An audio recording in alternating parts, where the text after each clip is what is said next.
pembukaan pembelajaran, saya mengucapkan salam. Assalamualaikum warahmatullahi wabarakatuh. Kemudian menyapa anak-anak. Selamat pagi anak-anak. Menanyakan kabar. Apa kabar kalian semua? Semoga baik ya. Kemudian saya menyampaikan anjuran mematuhi protokol kesehatan. Tetap jaga kesehatan, rajin cuci tangan, dan selalu pakai masker ketika berada di luar rumah. Sudah siap belajar pagi hari ini? Sebelum memulai pembelajaran, Ibu ingin tahu siapa yang akan ikut dalam belajar di pagi hari ini. Kemudian saya membagikan link presensi dari Google Form. Kemudian ada yang menjawab sampun, berarti sudah. Kemudian dijawab sudah, sampun. Kemudian untuk menunggu teman-teman yang lain, saya mengajak anak-anak untuk berdoa. Sambil menunggu teman-teman yang lain mengisi daftar hadir, alangkah baiknya kita berdoa terlebih dahulu. Berdoa mulai. Berdoa selesai, kemudian ada yang merespon, iya Bu. Kemudian saya menyampaikan materi yang akan dipelajari pada pagi hari ini. Pagi ini kita akan belajar menyajikan rangkuman teks laporan hasil observasi atau LHO. Nah, sebelum menyajikan hasil observasi, kalian harus paham dengan ciri kebahasaan dari teks laporan hasil observasi atau LHO. Silakan baca materi yang akan Ibu kirim, kemudian kalian pahami sesama. Jika ada yang ingin ditanyakan, silakan bertanya di grup kelas. Jangan lupa sebutkan nama dan nomor absen ya. Kemudian saya mengirimkan materi PPT berupa poin-poinnya saja ke anak-anak untuk dibaca dan dipahami.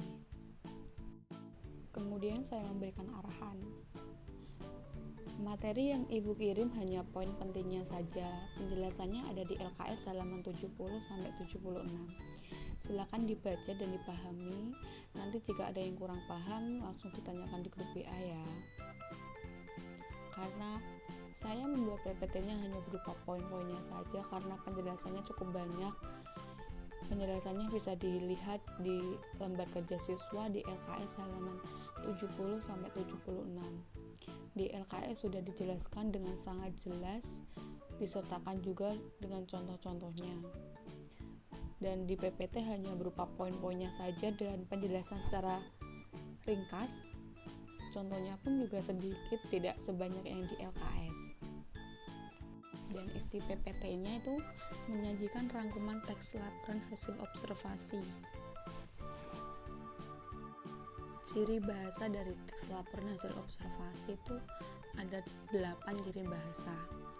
Yang pertama, menggunakan istilah asing atau istilah bidang tertentu, istilah atau kata baku atau tidak baku.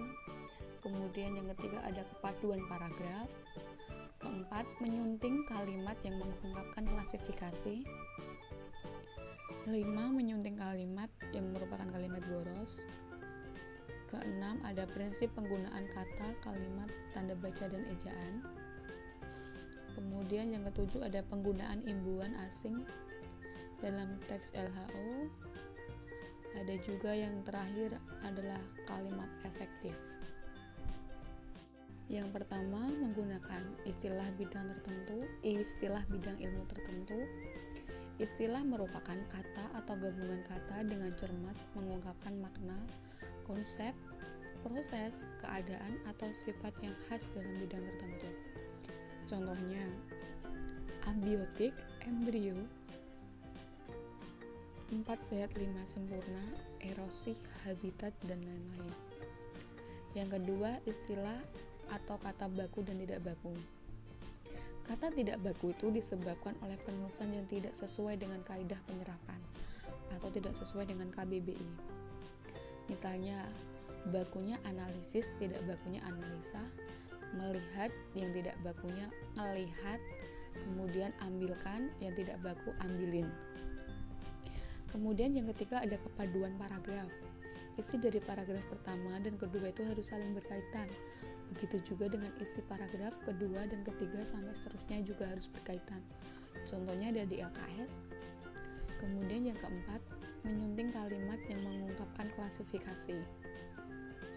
Kegiatan untuk menyelaraskan penulisan dengan ketentuan penulisan yang benar, yaitu sesuai dengan pedoman umum EB atau EYD, yaitu Ejaan Bahasa Indonesia yang disempurnakan. Kemudian yang kelima, menyunting kalimat dari kalimat boros. Hemat kata untuk menghindari pemborosan kata. Kemudian ada juga prinsip penggunaan kata, kalimat, tanda baca, dan ejaan.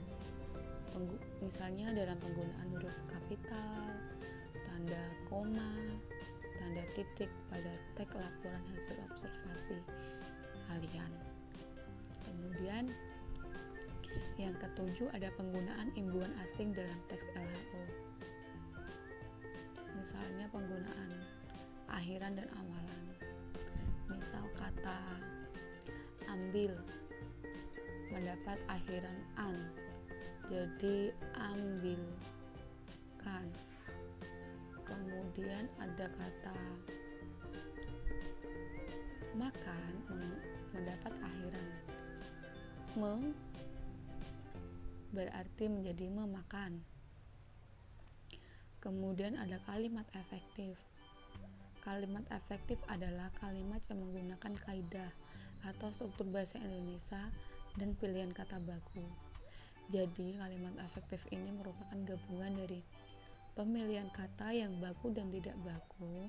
Kemudian penulisannya harus diperhatikan titik komanya. Kemudian untuk penggunaan imbuhannya seperti awalan, akhiran, itu harus benar-benar diperhatikan untuk menyusun kalimat yang efektif, karena dalam teks LHO ini syaratnya yang salah satunya yaitu penggunaan kalimat efektif. Karena dalam teks LHO ini tuh harus benar-benar efektif kalimatnya, harus benar-benar nyata gitu. Kemudian ada kerangka laporan. Kerangka laporan ini ada misal kita observasi tentang terumbu karang. Ini ada definisi, kemudian habitat, lingkungan tempat hidup, kemudian ada perilaku, bisa berupa cara gerak dari terumbu karang ini. Kemudian dituliskan juga jenis dari berbagai bentuk dari terumbu karang tersebut. Kemudian jika kita mendefinisikan buah manggis, kita bisa menuliskan tentang yang pertama itu seperti yang sudah saya berikan materi di minggu sebelumnya, pertemuan sebelumnya, yakni bisa definisi umum manggis buah asli Indonesia. Kemudian ada definisi bagian yang berisi dari ciri khas dari daun pohon manggis. Kemudian bisa dituliskan ciri khusus dari buah manggis. Kemudian bisa dituliskan juga dengan manfaat buah manggis. Kemudian ada simpulan di akhir paragrafnya, yakni buah manggis merupakan buah yang sangat khas. Setelah itu kan nanti di akhir pembelajaran ini saya menghadapkan output berupa teks laporan hasil observasi dari masing-masing peserta didik. Jadi di sini saya memberikan link contoh dari teks laporan hasil observasi. Di sini ada belasan contoh teks laporan hasil observasi yang bisa digunakan sebagai referensi sebelum siswa-siswi ini melakukan observasi. Sebelum mereka menulis laporan hasil observasi, mereka harus membaca dari contoh-contoh kumpulan teks laporan hasil observasi tersebut.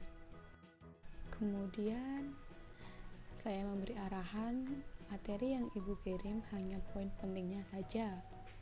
Penjelasannya ada di LKS halaman 70-76. Silakan dibaca dan dipahami. Nanti jika ada yang kurang kalian pahami bisa ditanyakan di grup. Kemudian ada yang merespon, sampun Bu. Kemudian setelah saya menunggu Saya memberikan kesempatan kepada peserta didik untuk bertanya. Ayo, ibu memberikan kesempatan kepada kalian untuk bertanya.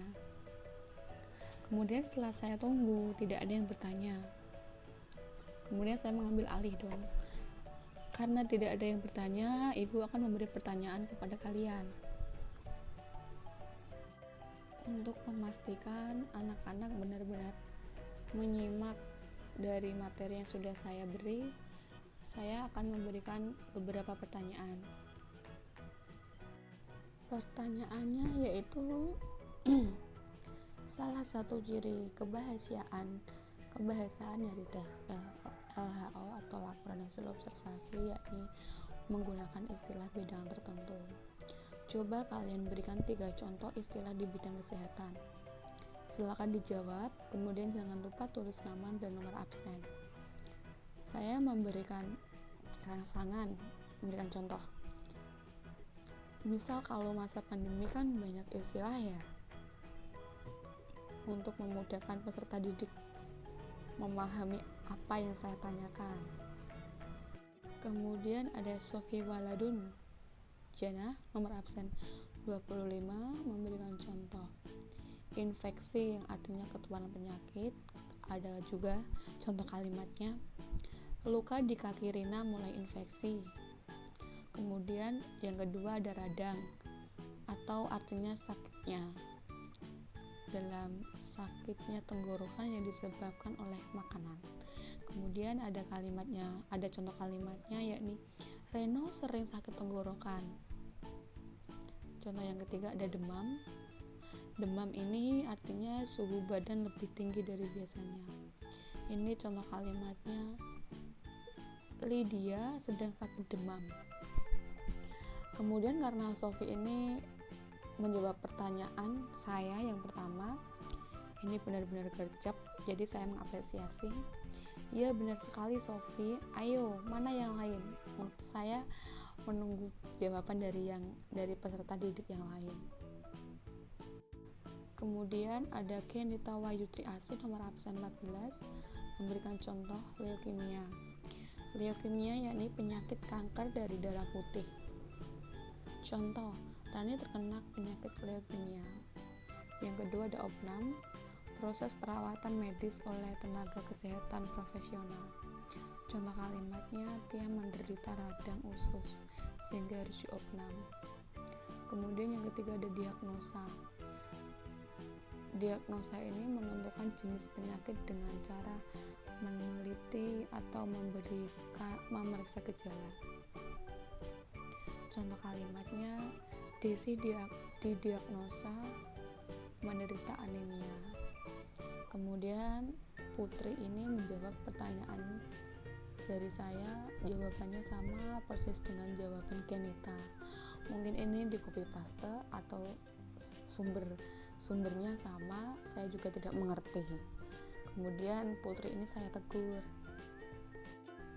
kok mirip ya sama Kenita gitu, tapi Putri tidak merespon. Ya tetap saya apresiasi daripada dia tidak mengerjakan, walaupun ini merupakan hal yang sangat salah karena dia menyalin jawaban dari temannya tanpa seizin dari Kenita. Kemudian Agus Wahyudi, nomor absen 2, menyebutkan ada radang, infeksi, dan demam. Ini tadi kayak jawaban dari Sofi. Kemudian ada Muhammad Saiful Jana memberikan 3 contoh juga, yakni infeksi, opnam, dan diagnosa. Kemudian ada Aprilian Evan Kurniawan, nomor absen 4, menyebutkan 3, yakni infeksi, opnam, dan diagnosa. Kemudian Rusambina Buana, nomor absen 24, menyebutkan ada 3, yakni radang, infeksi, dan demam. Ini kebanyakan yang disebutkan ini radang, infeksi, dan diagnosa. Kemudian Aniaya Nurfadilah, nomor absen 4, menyebutkan leukemia, infeksi, dan diagnosa. Kemudian saya merespon dari jawaban mereka, iya, kalian berarti udah paham mengenai istilah di bidang tertentu. Baik, sekarang Ibu tegaskan kembali, jika kita akan menulis laporan hasil observasi, kita harus memperhatikan ciri kebahasaannya. Ada 8 ciri kebahasaan yang tadi sudah Ibu berikan di PowerPoint ya. Kalian silakan baca materi di LKS ya. Nanti jika ada yang kurang paham, silakan ditanyakan lewat grup WA. Kemudian setelah itu saya mengirimkan tugasnya, yakni saya menyuruh peserta didik untuk mencari, entah itu bisa binatang, tempat wisata, atau tumbuhan di akun YouTube yang nantinya saya akan menyuruh untuk memperhatikan semua informasi yang mereka dapat dari YouTube tersebut, kemudian menuliskan hasil dari informasinya di lembaran ini yang nantinya akan dibuat bagan juga seperti ini, dari judul, kemudian definisi umum, kemudian ada definisi bagian, dan terakhir ada simpulan. Kemudian saya memberikan arahan untuk pengumpulan tugasnya. Tugasnya dikumpulkan paling lambat Jumat 16 Oktober pukul 16.30 ya. Silakan difoto, jangan lupa dikasih nama, nomor absen, dan kelas. Untuk mengakhiri pembelajaran, mari kita berdoa terlebih dahulu, berdoa mulai. Jadi sebelum mengakhiri pembelajaran, saya mengajak peserta didik untuk berdoa terlebih dahulu. Kemudian saya menutup pembelajaran setelah berdoa selesai. Baik, pembelajaran pada pagi hari ini Ibu akhiri. Kemudian saya mengucapkan salam juga kepada orang tua peserta didik. Salam untuk kedua orang tua kalian. Setelah itu saya memberi semangat kepada peserta didik dan juga memberikan arahan untuk mematuhi protokol kesehatan. Yang terakhir saya mengucapkan salam. Pembelajaran pada pagi ini Ibu akhiri. Semoga kalian sehat semua. Salam untuk kedua orang tua kalian. Tetap semangat dan juga tetap patuhi protokol kesehatan. Semangat belajar jarak jauh. Wassalamualaikum warahmatullahi wabarakatuh.